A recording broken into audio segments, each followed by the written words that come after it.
Hi guys, and welcome back to my channel. As always, if you're new here, please don't forget to subscribe and turn on the bell icon to get a notification every time I post. But today we're going to do a video where I show you 10 features that are usually forgotten about or you might not even know about in The Sims 4. There are a lot of other features that are either hidden or forgotten about in The Sims 4 as well that I haven't mentioned in this video, but if you can remember any, comment them down below and I may do a second part to this video. And also, if you do enjoy this video, please don't forget to give it a thumbs up. It really helps me out. But let's get into the video.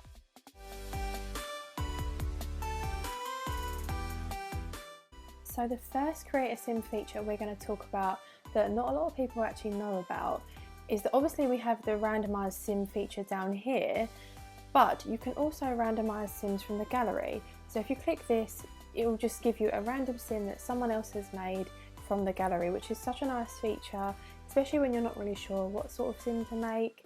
It's nice to be able to use other people's creations. So you can randomize all these sims. It'll give you any sim from any age. I mean, this one's just given me an alien.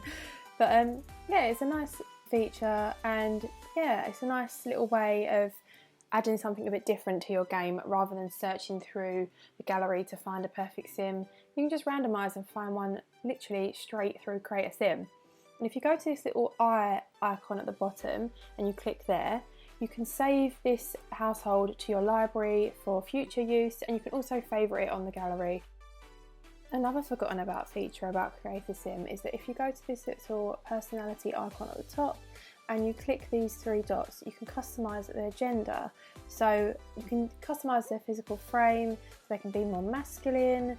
So even though they're a female, they have more of a masculine frame. Or you can keep them as feminine. Again, you can also change their clothing preference. So they might be a female sim but choose to dress in a masculine way, which means when you dress your sims, it will show masculine clothes rather than feminine clothes, which is really nice. And you can also choose whether the sim can become pregnant, get others pregnant, or neither, which is great for storytelling because obviously in life not everyone can have children, so it's quite a nice feature to add in just for more realism in the game.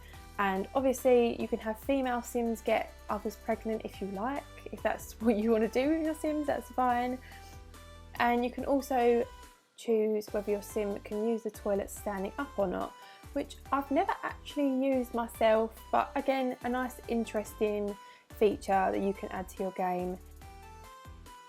Another really cool addition to Create a Sim that a lot of people don't realise you can do is that you can actually pull your sim's posture. So if you want them to have a more upright posture, you can just pull it up, or if you want their posture to be slouched, you can pull it down.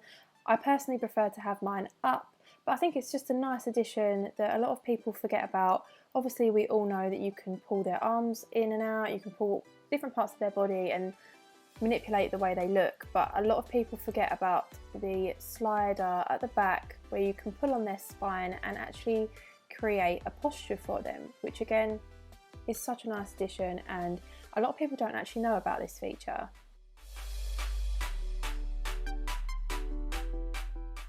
So the first forgotten feature I'm going to talk about in the build mode is the fact that you can actually automatically place windows. So if you go to the Windows section of the build menu and you go to by room, you can actually automatically place windows in the room.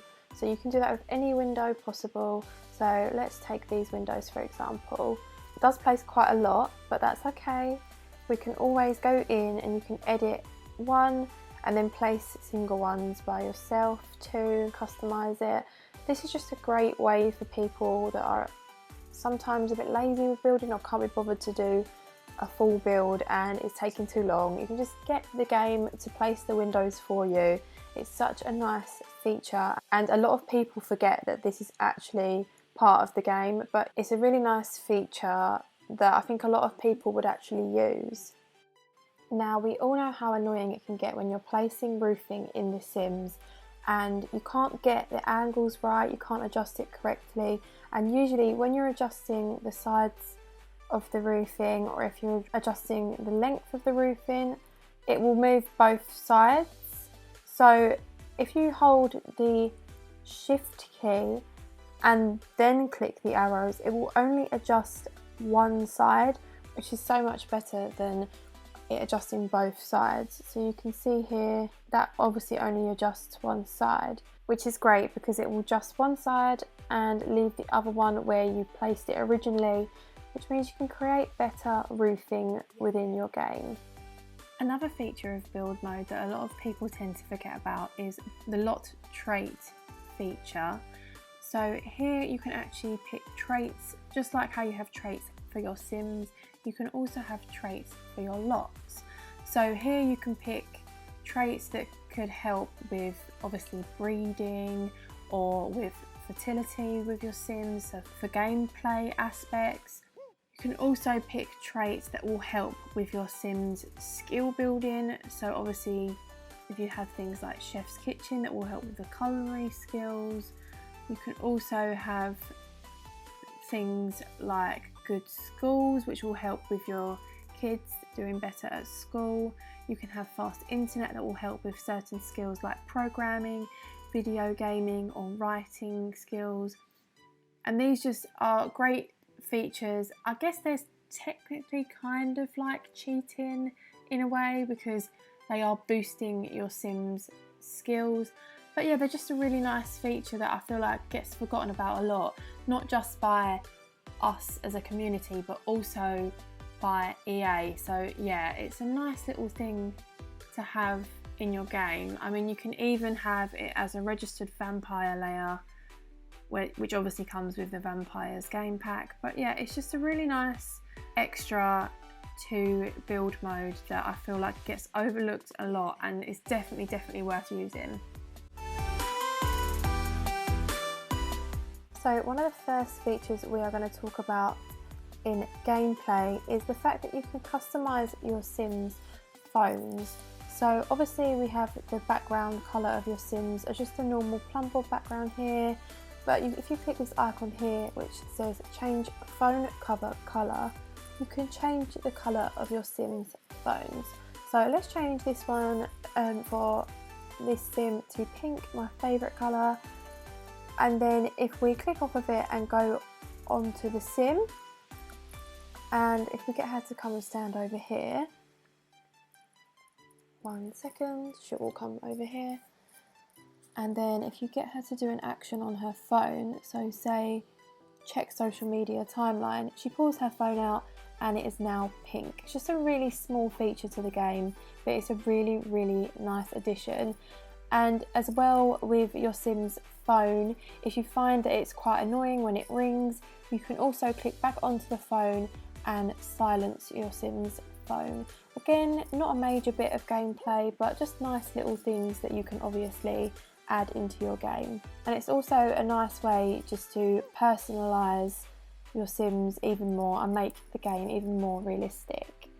Another gameplay feature that a lot of people forget about, and I feel like a lot of people would find useful, is that if your Sim is pregnant and you want them to have a specific gender baby, you can actually help this. So if you eat carrots, so I'm going to get my Sim to eat a carrot, and you get them to listen to alternative music, this is more likely for your Sim to have a male baby, so a boy. And then the same as if you eat a strawberry, so if you get your Sim to eat a strawberry and then you listen to pop music, you are then more likely to have a girl baby. Again, this is a really nice feature for those of you who really want your Sims to have a specific gender baby. I mean, I usually don't really care about what gender my baby comes out at, but for storytelling purposes, if you want them to have a specific gender baby, it is a very nice feature and a really nice trick to know within your gameplay. Another really cool gameplay feature that a lot of people forget about is the reward store. So obviously all of your Sims have a life aspiration, and these also earn life satisfaction points. These can also be built up by enabling your Sims to have whims. A lot of you probably know that whims are actually disabled and you have to enable them, and they're just little wants that your Sims want fulfilled, and you get life satisfaction points by achieving them. So once you get your satisfaction points built up, you can then go over to the rewards store, which is under the life aspiration tab. And if you click onto this, you can then purchase rewards with your life satisfaction points. This ranges anything from instant fun, so you can use it just quickly to fulfill certain needs that you want from your Sims, or you can change your Sims moods, and it goes all the way up from 100 life satisfaction points all the way up to 10,000 satisfaction points, where you can get things like, you can see never weary, Sims never need to sleep. They're just nice little perks, little extra traits that you can have with your Sims. So yeah, they're just a nice little addition to the game. It's such a shame that this gets forgotten about. It's such a nice feature. And yeah, I just thought it would be nice to point that out, especially for new Simmers who don't really understand what the life satisfaction points do. They can be used for, obviously, rewards within your game. My favourite one is the Potion of Youth.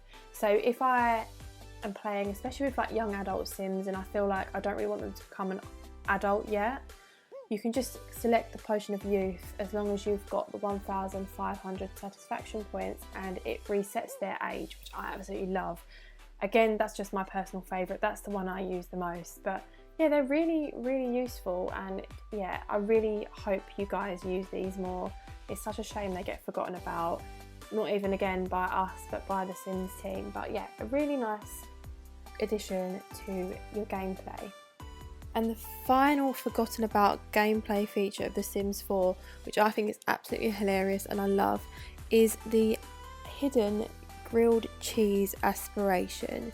So in order to obtain this aspiration for your Sims, you do have to get them to eat grilled cheese 3 times, and then once they have eaten their grilled cheese 3 times, they should unlock an aspiration. So they'd need to eat grilled cheese basically 3 meals in a row, so say like breakfast, lunch and dinner, and then they can unlock a life aspiration solely based around grilled cheese. So now that my Sim has eaten grilled cheese 3 times, it has come up with this notification. So congratulations, Dana has unlocked the hidden grilled cheese aspiration. It can be found with the other food aspirations. She can also do a new friendly social, talk about grilled cheese. So let's select a new aspiration. We will go to the food aspiration, and we now have the grilled cheese option, where their whole life will basically revolve around grilled cheese. Talk to Sims about grilled cheese, eat grilled cheese 10 times. Basically they're going to become obsessed with grilled cheese, which I love. It's such a funny feature, and a lot of people don't really know it exists. So if we select that and then we go over to our other Sim, she can talk to him about grilled cheese. And there you go. That is our final gameplay feature. Not an essential gameplay feature, but just something that's fun. And there you have it, guys. Those are my 10 forgotten about features of The Sims 4. If you like this video, please don't forget to give it a thumbs up and subscribe to my channel, and I will see you guys in my next video. Bye guys!